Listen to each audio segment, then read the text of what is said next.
What is up, everybody? After a 5-year hiatus, we are so back. Need to give a huge shout out to my ever so loyal 264 followers. I know it's been a long time without a fishing video, but I promise I'm not going to leave you hanging in the future. So super excited today. I'm actually going to share a new name for the channel, a new theme for the channel, and just a new all-around vision for the channel. Don't worry, still going to be completely fishing related. I just have kind of a exciting twist to make it a little bit more fun, a little bit more engaging for my viewers. So with that being said, a few parts to this video today. First part, just a little backstory behind myself, what my plans are for this channel, what my vision is for this channel. Second part of the video, I'm going to show you the gear I'm going to use for this channel. And then third part of the video, we're going to make that vision become a reality, and I'm actually going to do my build out here, and hopefully pretty quickly in the next couple videos we'll be putting it to work and catching some fish. So with that being said, again, my name's John. As you can see, love fishing, love pretty much everything that has to do with the outdoors. Really, I have three passions in life. My first passion, that would be my loving, beautiful, amazing wife. However, that can really have its own entire YouTube channel and series, so we'll save that one for later. But second passion, obviously fishing. Fishing is my longest standing hobby I've had. I caught my first fish when I was 3 years old out at my grandfather's property. He had a big pond. Caught a, from what they say, 3 to 4 pound smallmouth bass. Granted, I've been telling fish stories for as long as I could talk, so who knows the actual size of it. But yeah, I started fishing when I was 3 years old, and really I've fished ever since then, nonstop. One thing I love about fishing, a lot of these niche hobbies I have, they require a fair amount of money to get into them. Fishing is something that is so cost effective, and really anybody can do it. The gear itself doesn't need to be expensive. What you really just need to have is the willingness to get out, explore, adventure, get skunked a few times, but at the end of the day, it's more so about the journey for me when I'm fishing, and not necessarily just about catching the fish. And I think that's what's going to be fun with this new channel that we're doing. When it comes to fishing, a couple people that I really have to thank for this, first being my grandfather. So my grandfather, avid fisherman, he's taken me to some really cool places, put me on a ton of great fish, so huge shout out to him. He still fishes to this day. I'd like to think that I'm slowly catching up to his fish count, but hopefully he doesn't see this, because he would beg to differ on that. But anyways, yeah, I love fishing with the guy. He's a ton of fun. He rides motorcycles, goes fishing. He lives like any other 25-year-old that happens to not be 25. So great guy. Second person that I really have to thank for my fishing hobby is going to be my dad. So my dad, on the other hand, does not fish, does not like to fish. He doesn't own a fishing pole. He happens to be a avid outdoorsman and hunter, but even though he doesn't like fishing, he still made a really good point when I was younger to take me out fishing, take me to a ton of cool spots, and because of that, I still have a huge love for fishing, and I'm grateful to be able to do it today. Second passion, as you can see what I'm sitting on, is motorcycles. So I've ridden motorcycles for about 20 years, primarily off-road disciplines. I love it so much. It's definitely not quite as easy or affordable to get into as fishing, but it's definitely my kind of adrenaline-fueled hobby, and yeah, it's just something that I really love to do. Again, primarily off-road. As you can see behind me, I got a handful of off-road bikes, but I've done a little bit of everything. I did a little bit of road racing. I raced a little bit of flat track. Done a lot of street riding, but nowadays I don't ride on the street so much. It's primarily just off-road, single track up in the Sierras. It's all about getting away from people and getting on some stuff that you're not going to run into anybody else, and having fun with it. So with that being said, two big passions: motorcycles, fishing.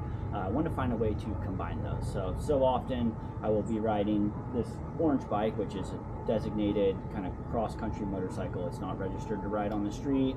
It's something you got to throw in the truck, bring up to the mountains. But so often I've been riding this thing, and I will get up to a place and come up to a stream where there's a little bit of an opening, some wide water, and I think, man, I really wish I had a fishing pole and could fish here. Not that, you know, there's going to be anything crazy huge, but, you know, I know a ton of these places that I run up to, they have some really quality native rainbow trout populations, and I'm all about getting up to places that people can't easily get to. And so yeah, I'm always running around thinking, man, I would love to fish this spot. Granted, that bike, being that it's a designated kind of off-road bike, it doesn't really have a way for me to bring my gear with me, so I've yet to be able to do that. But really, that's where this bike comes into play. So this bike here, and because this is a fishing channel, I'm not going to get too far into the motorcycle itself, but I will touch on a little bit. So I picked this thing up, I don't know, 2 weeks ago. It is a 1999 Suzuki DR 650. So effectively, it's a big, you know, air/oil cooled 644cc 4-stroke dirt bike that happens to be street legal. It's about 100 pounds heavier than, you know, my designated off-road dirt bike, which means it's not going to be quite as easy to maneuver on the trails and things like that. However, that does make it handle quite a bit better on the street. You can actually take this thing on the freeway. It's not super comfortable, but it's a lot more comfortable than it would look whenever it comes to those longer rides and things like that. So this bike here, it's a 1999. Something really cool about this bike, so Suzuki actually released this bike the year I was born. So they released it in the fall of 1995, probably hit showrooms, you know, late 1995 as a 1996 model. This happens to be a 1999. The cool thing about this bike, so you can walk into a Suzuki dealership today, you can buy a brand new 2025. They have not changed one thing on this bike since they released it in 1996. It has had, I think, 3 or 4, you know, slight internal tweaks, but really the bike itself, the suspension, the look, the style of it, everything is completely identical. So I thought that was super cool. The fact that this 25-year-old motorcycle is the same as, you know, the one you can walk in and buy brand new. Another great thing about that is that there's a ton of aftermarket support for it because they haven't redesigned it and changed things through the years. And this bike has a huge cult following, and guys do crazy stuff with it. You know, I'm not going to be crossing over the Dalton Highway up to the Arctic Circle, but I am going to do something pretty cool that I actually haven't seen somebody do before on YouTube. So I'm really excited to try it out. Granted, this is a, you know, first time thing for me, so it might be a little clunky here and there, but I think it's going to be really fun. So yeah, again, this bike's 1999. I bought it a couple weeks ago. I bought it from the original owner. He had the original bill of sale and everything that came with it, which was super cool. It's got just over 6,300 miles, so really, you know, barely broken in, I guess you could say, and it is pretty much bone stock, which really in the stock form for what I'm doing is it's plenty good. Granted, I am going to modify it a little bit to make it a little bit cooler, but all I've done to it is put a little cell phone mount here. Could use a GPS mount just for navigational purposes. And it does have an aftermarket exhaust. The exhaust comes out on this side. It's a Super Trap exhaust, which used to be super popular in the 80s and 90s. I don't even know if you can get them anymore. So yeah, bought this bike a couple weeks ago. Here's my goal for this bike. So I have some gear in front of me here. I'm going to run through the gear shortly and show you what I'm going to do to modify this thing to really turn it into the ultimate Moto fishing machine. So something I can throw my tackle box on, I can throw my net on, I can mount my rod to easily, that way I can pop it in and out no problem, and I can get up to some of these places that aren't easily fished and hopefully catch some really cool fish and just document the journey along the way. Really, for me, I love catching a ton of fish. I love catching big fish, but if I can make a cool journey or trip out of it and catch some fish that other people haven't caught before, or catch, you know, native rainbow trout versus these, you know, pulled over or stocked / planted rainbow trout, that's what it's all about for me. So I'm going to outfit this bike in a way that I can really pop over to a bunch of cool places. I'm super lucky where I live here in Northern California. I would say within 2 hours, I have, you know, the more I look, the more I realize I really have unlimited places I can ride this motorcycle to and go fishing. So first couple, you know, fishing trips with it are going to be fairly local stuff, probably not a whole lot of off-road, but as we dive a little bit deeper into this journey in this channel, what I want to do is just try and get up to some, you know, places that really aren't on a map, you know, that I have to find a little stream off of a goat trail and hopefully get up to and hike down to. And I think it'll be cool because the thing about, you know, making YouTube videos when it comes to fishing, granted, everybody wants to see you catching fish. I can't text the fish and say, hey guys, I'm putting out all this extra effort today and making a video. Can you make sure and bite my lure? Because if I don't catch any, nobody's going to watch my video. So it makes it a little difficult to have a designated fishing YouTube channel. So with what I'm doing here, I'm going to document, you know, the whole ride up to where I'm going. I'll talk about where I'm going and what species I'm targeting, and hopefully catch some fish along the way. But I think that'll just make it a little bit more exciting, a little bit more engaging, whether or not I catch fish. So yeah, next part here, I'm going to go through all the gear I've purchased. So really, you know, a couple things on eBay, a couple things on Amazon, a couple things at Bass Pro. This build is going to be super cost effective. You don't need to spend a ton of money whenever you go fishing. Even if you want to do something like this, where you want to do a moto fishing bike build, it doesn't need to be expensive. A bike like this you can pick up for a couple $1,000s. This is a great bike that somebody could commute to work on and still go ride on the weekends, do what I'm doing, go off-road. You could go on a weekend trip with it. So it doesn't have to be expensive, doesn't have to be complicated, and yeah, it's just about having fun and not breaking the bank. So again, please forgive me. I am filming this on a Insta360 X Pro. I do not have a mic set up yet, so I'm hoping you guys can hear me all right. It's obviously a 360 camera, so the reframing might be a little funky here and there, but I'm going to pull this thing off of its little stand I have going on, and then I will show you the gear I'm using.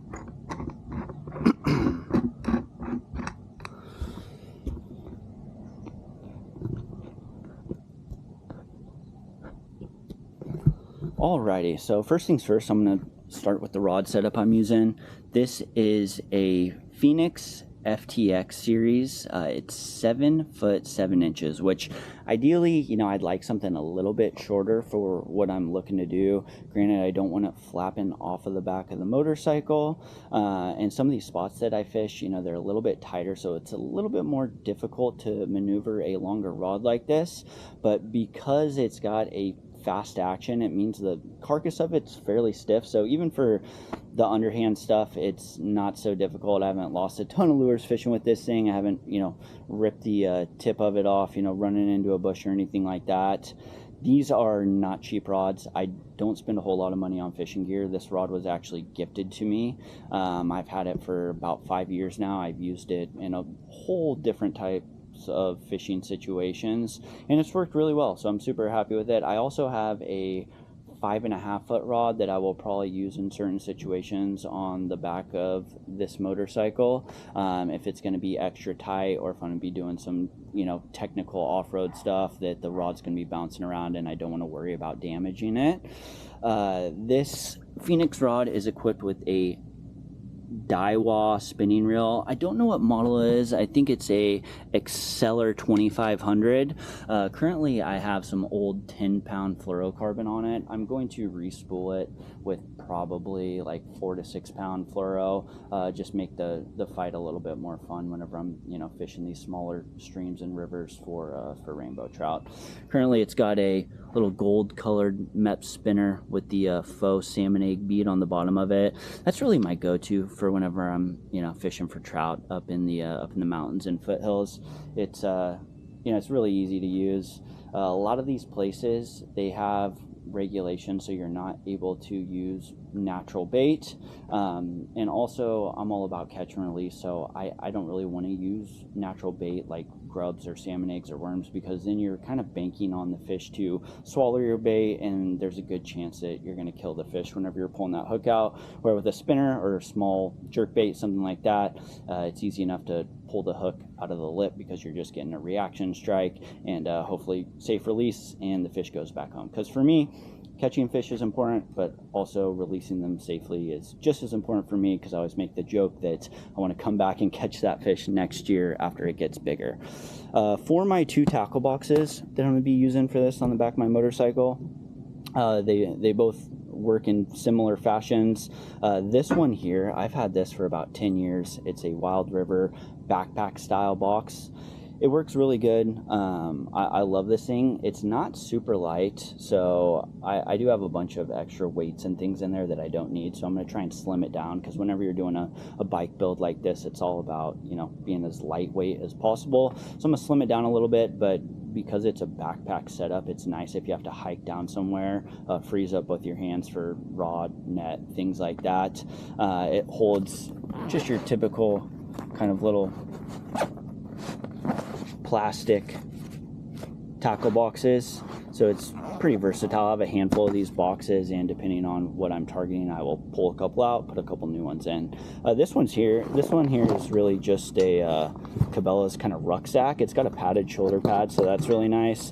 I will usually just keep also a couple of these small clearish white tackle boxes in here.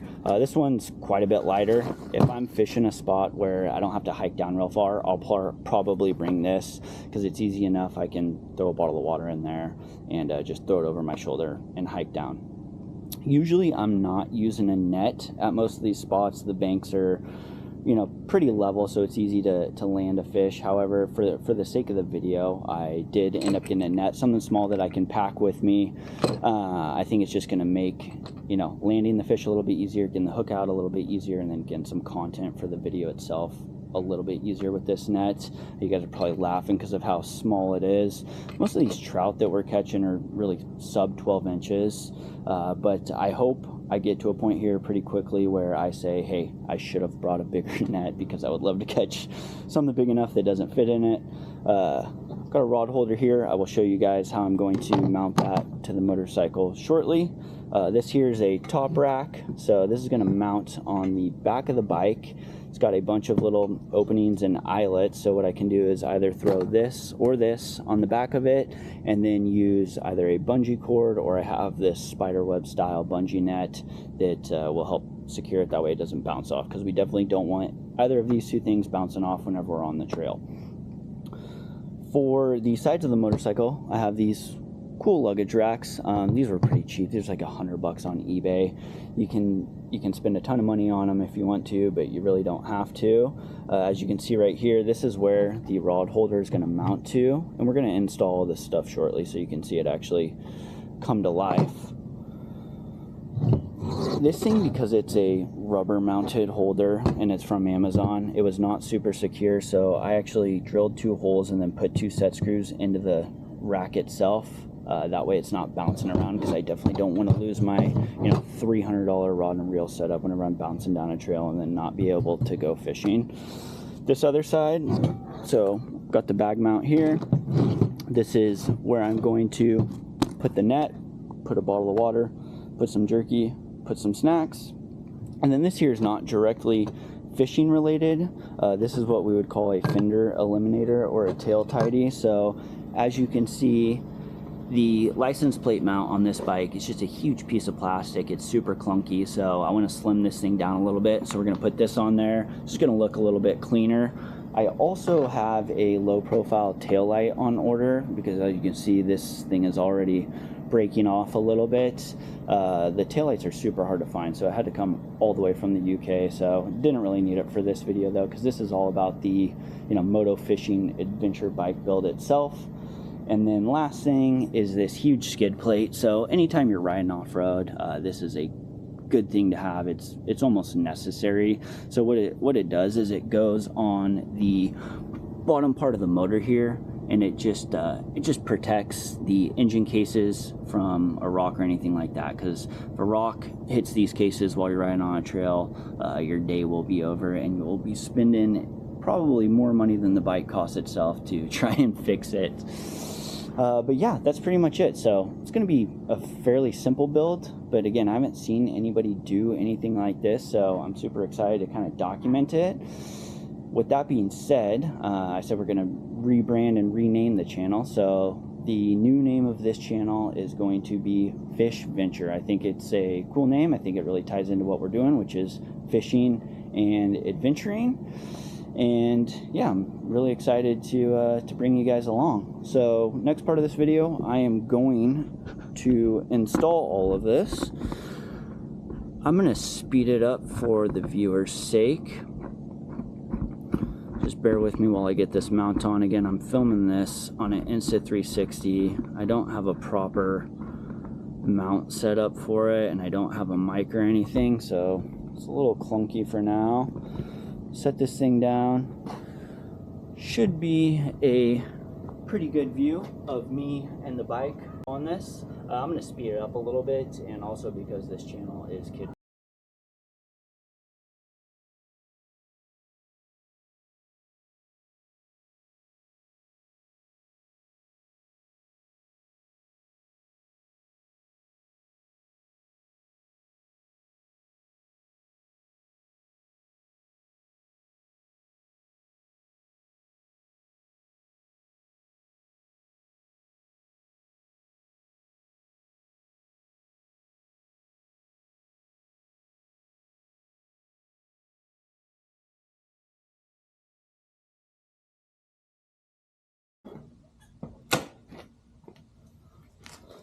Alright guys, here we have it.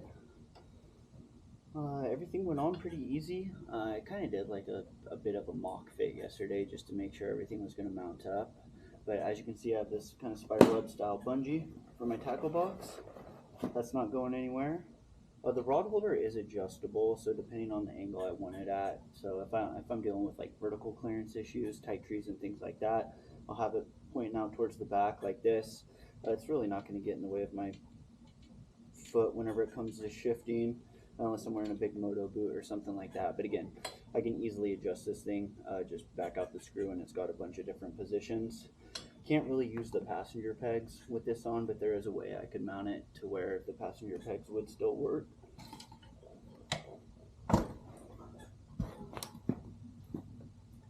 It's a little wide, but like in the motorcycle side of things, it's still much narrower than your typical adventure bike, touring bike, things like that. So added maybe 10 pounds to the whole setup with the racks and the tackle box, net, pole and everything.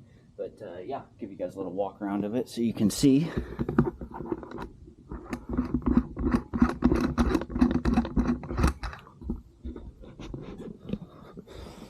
Alright, so here we are. Again, this bike is, pretty much bone stock other than the exhaust and now these small modifications that I've done to make it fit my fishing gear. But yeah, license plate looks way cleaner with that fender eliminator. Tackle box went on there nicely. See, I got this saddle bag, got my net in there, plenty of room for snacks, water, things like that. But yeah, pretty simple build. Again, outside of the motorcycle itself, I think I spent, maybe $200 for all of this stuff. I'm assuming, you're already going to have your own fishing gear, so you don't need to worry about buying that. But yeah, this is kind of like the ultimate, Northern California river, stream, creek, trout slaying machine. Super excited to get it out on the road and get it up to some spots and do some fishing. I do need to invest in a microphone because my goal is, as I ride out to these places, I'll kind of give you a breakdown of where I'm going, what type of fish I'm targeting, and what type of bait or lures we're going to be using. But beyond that, today I really just want to show everybody the build that we are doing.